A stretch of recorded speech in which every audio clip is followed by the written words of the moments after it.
wanted to share today out of Mark 2, and it's where Jesus is talking about fasting and the reason why the disciples will fast. But the time will come when the groom is taken away from them, and then they will fast in that day. And I skip down to verse 22.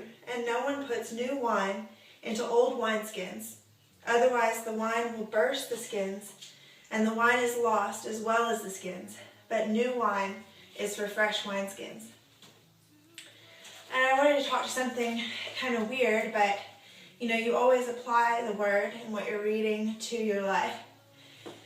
And right now I'm pregnant, and something that I've learned about being pregnant is, just that you're really tired. Right now I'm out of breath, and it's a struggle for me to just do normal things. And I realized with me, I have to know why. I'm just that kind of person. I don't know how many people watching this are like that, but I just want to know the reason why for everything. And so I really wanted to know the reason why. Why am I so tired? Why is it hard for me to get up off the couch and walk into the kitchen? Why am I out of breath by the time I get there? And so I did some research on that, and I got a book. Actually, the book's called Exercising Through Your Pregnancy, and it explained that answer. It gave me that answer, and it said that the reason is because of something called underfill.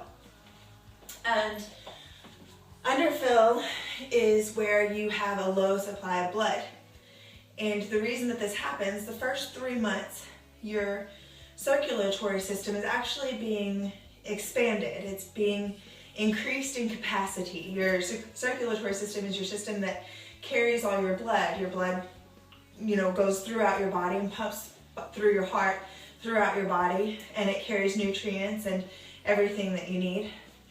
And when you have the right amount of blood, you have energy, your heart beats at a lower rate, because with each beat of your heart, it's putting out more blood because you have enough or more blood, whatever, you have the right amount of blood.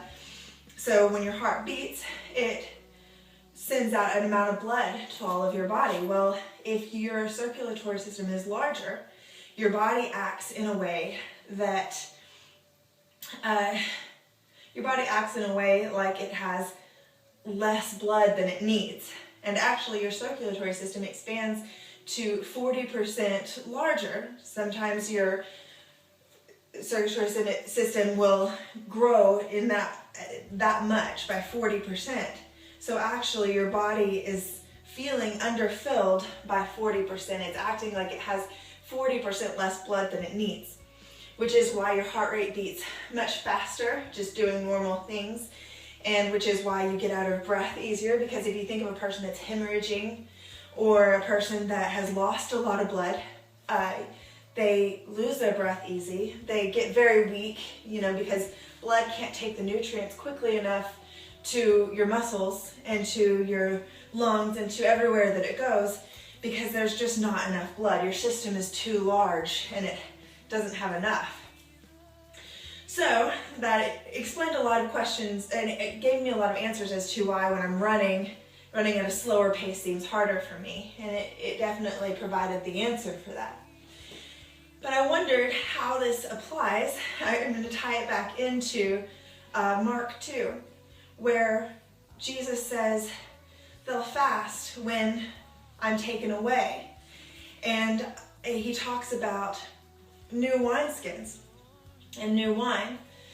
And I really feel like this does pertain individually and corporately to the church, because I feel like there is a time coming, and I feel like it's already started, when individually and in the church, the system of our individual spirit and in the church, that God is giving us new wineskins, and that individually and corporately our systems are being made larger.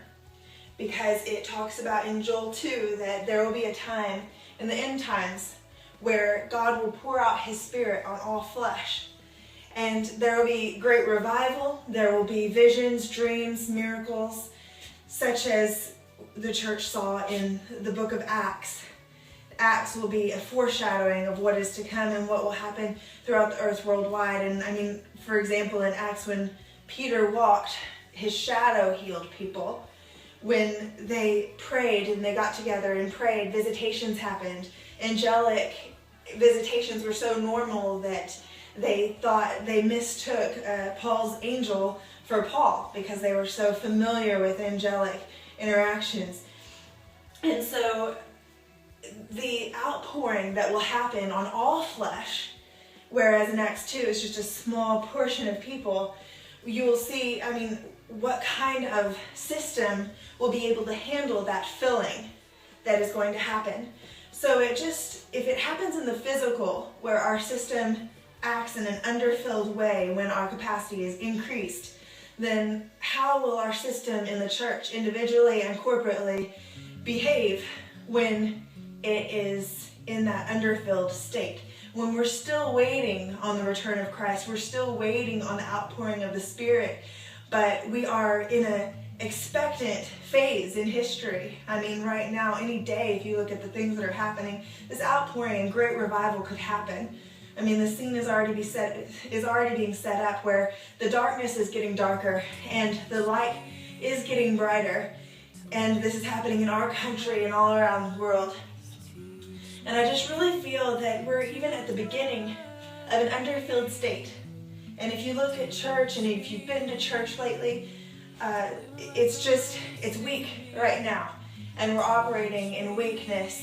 And I really feel that this is a parallel to what happens in the pregnant body, that we are living in a state of underfill.